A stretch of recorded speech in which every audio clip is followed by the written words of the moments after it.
Hey, what's up, ladies and gentlemen? Welcome to the Animania Toon Explainer, and today we are explaining the star. Hey, where do you think you're going? Get back here! Look, I'm not gonna be here long. Run away, donkey! I'm running down. I'm sorry, hon. Looks like I'm leaving sooner than I thought. Never forget me! इस कहानी की शुरुआत में हमें एक गिलहरी को दिखाया जाता है जो पूरे गांव में इधर उधर घूम रही होती है कि तभी उसे खाने की खुशबू आने लगती है और उस खुशबू का पीछा करते हुए मरियम नाम की एक लेडी के घर में पहुंच जाती है जिसने एक स्वादिष्ट रोटी बनाई होती है। और जब उस रोटी को खाने से पहले खुदा को याद कर रही होती है कि तभी उसे किसी की आवाज सुनाई देती है और जब वो नीचे देखती है तो वहाँ पर वही गिलहरी थी जो मरियम की रोटी को चुरा कर वहाँ से ले जाने की कोशिश कर रही होती है। लेकिन जब वो मरियम को देखती है तो डर कर छिप जाती है, लेकिन मरियम दिल की अच्छी होती है इसीलिए एक रोटी का टुकड़ा गिलहरी को खाने के लिए देती है कि तभी वहाँ पर तेज रोशनी होने लगती है और अगले ही पल वहाँ पर एक फरिश्ता प्रकट होता है जिसको खुदा ने भेजा होता है। वो मरियम से कहता है कि डरो नहीं, तुम पर खुदा की खास मेहरबानी है, उनके रहमत से तुम्हें एक लड़का पैदा होगा जो पूरे संसार में उजाला लाएगा और यहाँ का नया राजा बनेगा। ये सुनकर मरियम बहुत खुश होती है और कहती है कि जैसी खुदा की मर्जी। इसके बाद वो फरिश्ता आसमान की गहराइयों में चला जाता है और आसमान में एक प्यारे से स्टार के रूप में चमकने लगता है। ये सब देखकर छोटी गिलहरी डरकर वहाँ से भाग जाती है। अब दुनिया के सभी पशु पक्षी उस प्यारी रोशनी को देखते हैं और रोमांच से भर जाते हैं क्योंकि उन्होंने इससे पहले आसमान में कभी भी इतनी प्यारी रोशनी नहीं देखी थी। इसके बाद हम एक डंकी को देखते हैं जिसका नाम भू होता है। वह भी उस रोशनी को देख रहा होता है और वो अपने पिता को उस प्यारी सी रोशनी के बारे में बताता है, लेकिन उसके पिता उसे कहते हैं कि तुम्हारी जिंदगी अब यहीं पर गुजरने वाली है और तुम कभी भी यहाँ से बाहर नहीं जा पाओगे। इस पर वो कहता है कि मुझे नहीं लगता क्योंकि चीजें बदल रही है और उस प्यारी रोशनी का जरूर कुछ मतलब होगा।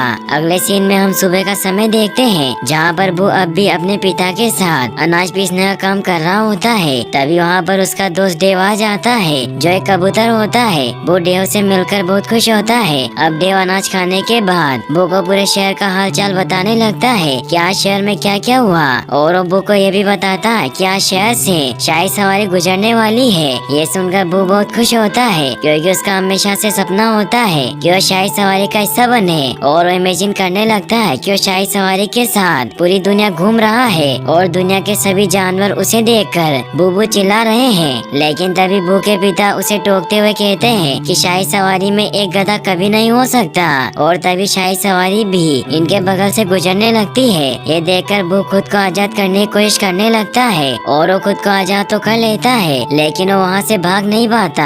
लेकिन वो वहाँ पर आग भी लगा देता है और इससे पहले कि वहाँ से बाहर निकलता उसका मालिक वहाँ पर आ जाता है जो वो को आजाद और चक्की में लगी आग देखकर बहुत गुस्सा होता है। इसके बाद वो भू को और मजबूती से बांधकर वहाँ से चला जाता है। ये सब देखकर डेव बहुत दुखी होता है और उड़कर वहाँ से निकल जाता है। इसके बाद हम 6 महीने बाद का समय देखते हैं जहाँ पर वो अब भी अनाज पीसने का काम कर रहा होता है। इसके बाद हम जोसेफ को देखते हैं जो मरियम का पति होता है और आज वो बहुत खुश होता है क्योंकि आज उसकी शादी की सालगिरह थी। तभी मरियम भी वहाँ पर आ जाती है और जोसेफ मरियम से मिलकर बहुत खुश होता है। इसके बाद वो मरियम के साथ उस जगह पर आ जाता है जहाँ पर उन्होंने अपनी शादी की सालगिरह की पार्टी रखी थी। इसके बाद हम बू को देखते हैं जो अब भी अनाज पीसने का काम कर रहा होता है। यहाँ पर बू के पिता उससे पूछते हैं कि तुम्हारे यहाँ से भागने के प्लान का क्या हुआ। इस पर वो कहता है कि मैं अब यहाँ से कहीं नहीं जाने वाला, अब मैं मरते दम तक यहीं पर रहूंगा। इस पर वो के पिता बोलते हैं कि हम अनाज पीसने वाले गधे हैं और हम कभी भी अपनी पीठ पर राजाओं को नहीं बिठा सकते।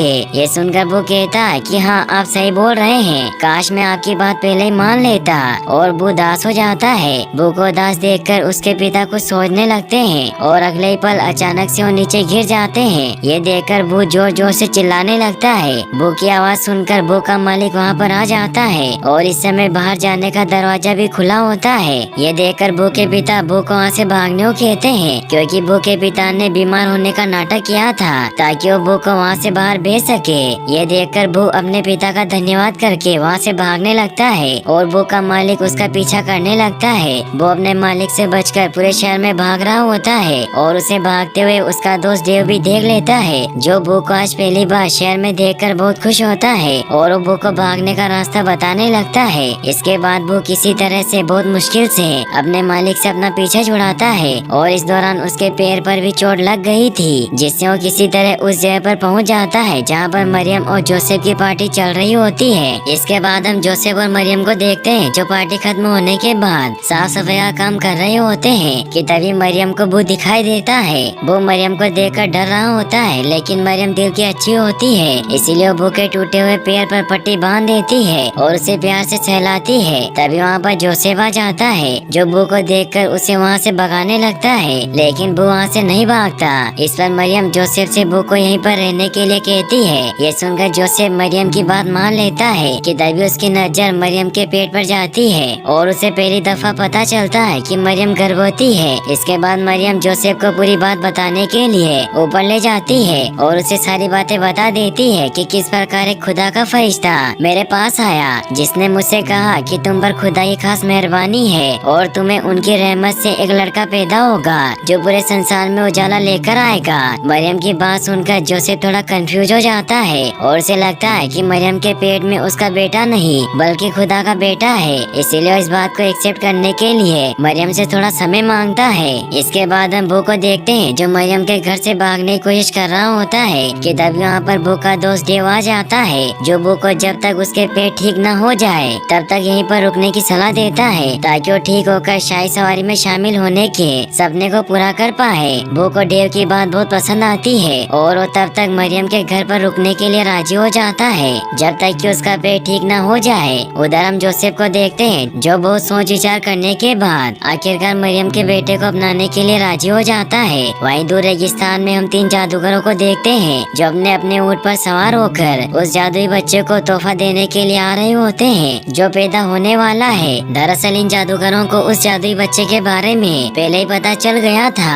अब इन जादूगरों के ऊँट जिनका नाम डेबरा, साइरिस और फिलिप्स होता है, इनके बीच में इस बात पर बहस हो रही थी कि ये जादूगर किस समारोह में शामिल होने के लिए जा रहे हैं। यहाँ साइरिस का कहना होता है कि वो गोद भराई के लिए जा रहे हैं, वहीं फिलिप्स का मानना होता है कि वो बर्थडे पार्टी में जा रहे हैं। इसके बाद ये लोग राजा के पास पहुँच जाते हैं और जब वो राजा को बताते हैं कि उस नए राजकुमार के लिए गिफ्ट लेकर आए हैं जो आसमान में देखे तारे के अनुसार बनने वाला है। जादूगरों की ये बात सुनकर राजा पूरी तरह से परेशान हो जाता है और वो इन तीनों जादूगरों को बंदी बना लेता है। इसके बाद वो अपने खास सिपाही को अपने पास बुलाता है जिसके पास थेडियस और रूफस नाम के 2 शिकारी कुत्ते भी होते हैं। वो अपने सिपाही को उस बच्चे को ढूंढकर मार देने का हुक्म देता है। अगले सीन में हम उसी गिलहरी को देखते हैं जिसको हमने मूवी के स्टार्टिंग में देखा था। वो बाकी के छोटे जीवों को उस घटना के बारे में बता रही होती है कि तभी वहाँ पर थेडियस और रूफस आ जाते हैं जिन्हें देखकर सभी छोटे जीव वहाँ से भाग जाते हैं। इसके बाद रूफस और थेडियस उस छोटी गिलहरी को पकड़ लेते हैं और उससे उस बच्चे के बारे में पूछते हैं और वो गिलहरी डरकर उन्हें मरियम के बारे में बता देती है।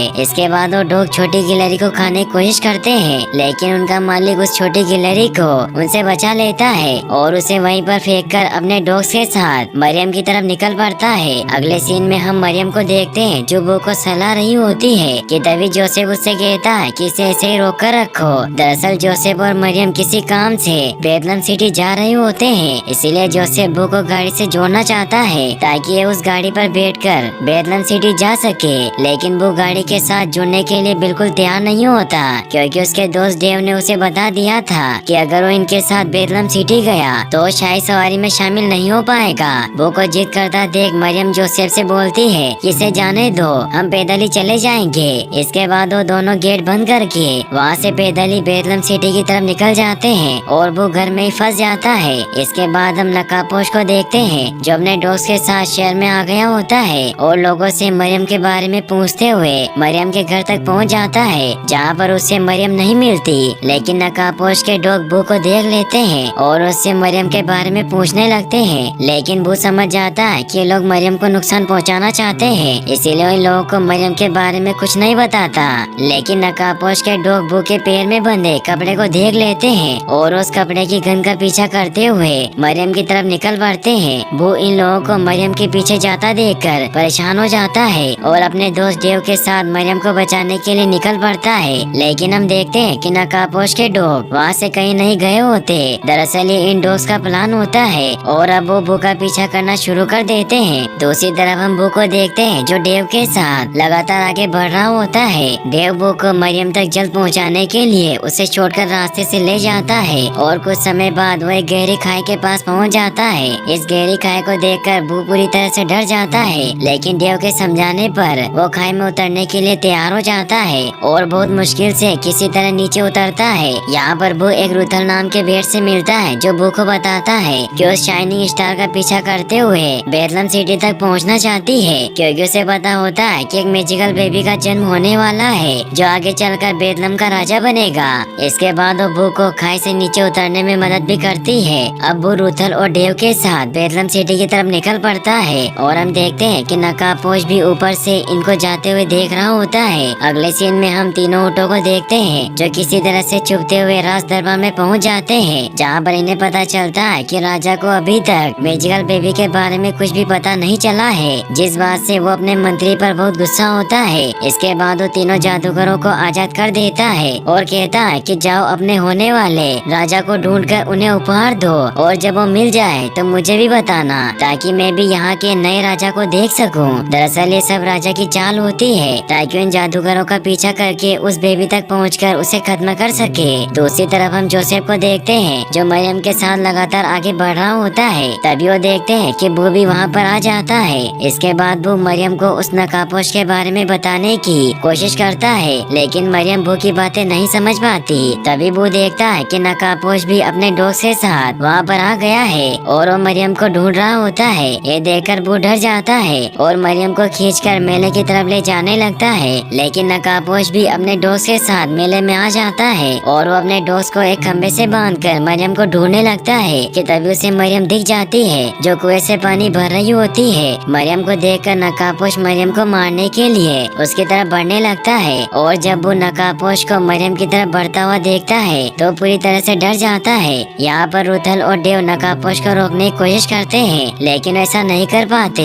दूसरी तरफ हम बू को देखते हैं जो जोसेफ के ठेले को धक्का दे देता है, जिससे उसका ठेला लुढ़कते हुए मेले में आ जाता है और चारों तरफ तबाही मचाने लगता है। और इसी दौरान नकाबपोश पर एक दुकान गिरने से वो कुएं में गिर जाता है और इस प्रकार बू मरियम को बचाने में कामयाब हो जाता है। लेकिन जब मरियम देखती है कि मेले में सारी गड़बड़ी बू ने की है तो बहुत दुखी होती है। इसके बाद जोसेफ मरियम को लेकर वहाँ से आगे बढ़ जाता है और मरियम से कहता है कि अब वो बू को अपने साथ नहीं रख सकता, क्योंकि वो बू के द्वारा मेले में की गई गड़बड़ी की वजह से उस पर बहुत गुस्सा होता है। और जब वो ये बात सुनता है तो दुखी होकर वहाँ से चला जाता है और डेव के साथ शाही सवारी की तरफ आगे बढ़ने लगता है और रुथल मरियम के साथ ही आगे बढ़ता है। लेकिन जब मरियम को पता चलता है कि वो उसके साथ नहीं आ रहा तो वो दुखी होती है। वही हम नकाबपोश को देखते हैं जो कुएं से बाहर निकल जाता है और अपने दोस्त के साथ एक बार फिर से मरियम की खोज में निकल पड़ता है। इसके बाद हम बू को देखते हैं जो डेव के साथ लगातार आगे बढ़ रहा होता है कि तभी उसे शाही सवारी दिखाई देती है, जिसे देखकर बू और डेव बहुत खुश होते हैं। लेकिन तभी बू के पैर में बंधा मरियम के दुपट्टे का टुकड़ा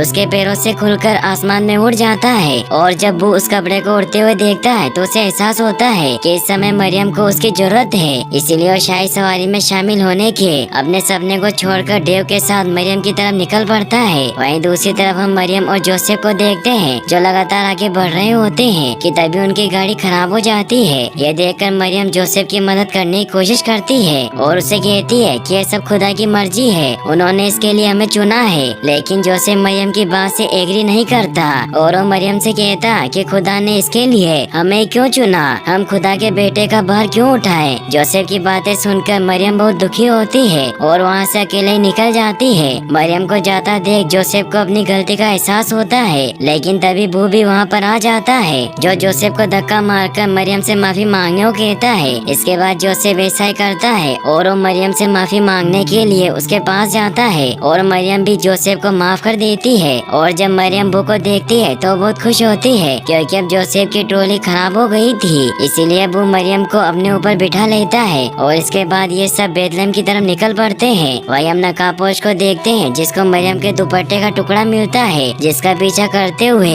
वो भी मरियम के पीछे पीछे बेथलेहम की तरफ आगे बढ़ने लगता है। वहीं दूसरी तरफ वो तीनों जादूगर भी अपने अपने ऊँटों पर सवार होकर बेथलेहम की तरफ आ रहे होते हैं। अगले सीन में हम मरियम और जोसेफ को देखते हैं जो बू और बाकी जानवरों के साथ बेथलेहम सिटी पहुँच जाते हैं और वो बू पर अपना सारा सामान लाद कर रुकने के लिए मरियम के साथ एक सराय के भीतर चले जाते हैं और बू को बाहर रुककर इंतजार करने को कहते हैं। लेकिन उनके जाते ही वहाँ पर बू का पुराना मालिक आ जाता है जो बू को पकड़कर अपने साथ ले जाता है। और जब जोसेफ सराय में रुकने के लिए सराय के मालिक को पैसे देने के लिए बाहर अपने सामान के पास आता है तो उसे पता चलता है कि बू वहाँ पर नहीं होता और अब मरियम की हालत भी बिगड़ना शुरू हो जाती है। ये सब देखकर जोसेफ परेशान हो जाता है। इसके बाद हम डेव और रुथल को देखते हैं जो बू को बचाने के लिए वहाँ से निकल पड़ते हैं। और अब नकापोश भी अपने दोस्त के साथ बेथलम सिटी में आ गया था जो चारों तरफ मरियम को ढूंढ रहा होता है। वहीं दूसरी तरफ जोसेफ के पास पैसे न होने की वजह से उन्हें कोई भी अपने घर में रुकने की जगह नहीं दे रहा था जिससे वो बहुत दुखी होते हैं। और अब तीनों जादूगर भी अपने ऊँटों के साथ बेथलम में आ गए होते हैं। इसके बाद हम बू को देखते हैं जिसको उसका मालिक फिर से उसी जगह बंद कर देता है जहाँ पर वो पहले काम किया करता था। लेकिन बू को यहाँ पर कुछ नए जानवर मिलते हैं जो बू को बताते हैं कि जब से तेज रोशनी यहाँ पर पड़ रही है वो सो नहीं पा रहे हैं। और जब बू उस तेज रोशनी को देखता है तो पूरी तरह से हैरान हो जाता है क्योंकि ये रोशनी उसी तारे से आ रही होती है जिसको बू ने आसमान में देखा था। और अब बू समझ जाता है कि ये वही जगह है जहाँ पर मैजिकल बेबी का जन्म होगा। इसके बाद वो किसी तरह उन जानवरों की मदद से वहाँ से निकल जाता है और पूरे शहर में मरियम को ढूंढने लगता है। और कुछ समय बाद उसे डेव और रुथल भी मिल जाते हैं जिनको वो मदद लाने के लिए भेजकर खुद मरियम को ढूंढने के लिए निकल पड़ता है। वहीं दूसरी तरफ हम नकापोश को देखते हैं जो लगातार लोगों से मरियम के बारे में पूछ रहा होता है। अब डेव उड़ते उड़ते तीनों जादूगरों के ऊँटों से टकरा जाता है और रुथल मदद ढूंढते ढूंढते अपने झुंड के पास पहुंच जाता है और उन्हें अपने साथ चलने को कहता है। लेकिन कोई भी उसकी बातों पर ध्यान नहीं दे रहा होता क्योंकि रुथल ने अपना झुंड छोड़ दिया था। इस बात पर गुस्सा होकर रुथल जोर से अपने पैर को जमीन पर पटकता है और तभी वहाँ पर तेज रोशनी होना शुरू हो जाती है। इसके बाद वहाँ पर वही फरिश्ता प्रकट होता है जिसने मरियम तक खुदा का संदेश पहुँचाया था। वो सभी भेड़ों को रुथल की मदद करने को कहता है। इसके बाद सभी भेड़ रुथल की मदद करने के लिए राजी हो जाते हैं। दूसरी तरफ हम जोसेफ और मरियम को देखते हैं जिनके पास पैसे न होने की वजह से कोई भी उन्हें अपने घर में जगह नहीं दे रहा होता।